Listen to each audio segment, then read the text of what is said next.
દીકરીઓ મા બાપની રાહ જોઈ રહી છે. ઈ તો જે દીકરીએ મા બાપ ગુમાવ્યા હોય ને એ દીકરીને પૂછો કે મા બાપની કિંમત શું હોય મારા બાપ. આ સંસારની અંદર દીકરીને કાંઈ પણ તકલીફ પડે ને તો તરત બાપને ફરિયાદ કરે, પણ બાપ કોને ફરિયાદ કરવા જાય?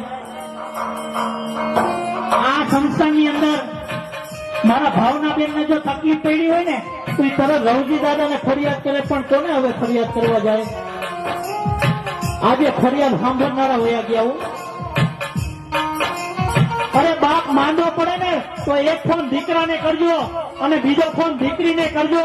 દીકરો બાજુમાં રહેતો હશે ને તોય મોડો આવશે, પણ દીકરી ગમે એટલી દૂર રહેતી હશે ને તરત જ આવીને બાપના માથે હાથ ફેરવીને બાપનું મોઢું કરશે, બાપને પૂછે પપ્પા તમને કેમ છે? બાપને 50% દુઃખ એમને હાજુ થઈ જાય. દીકરી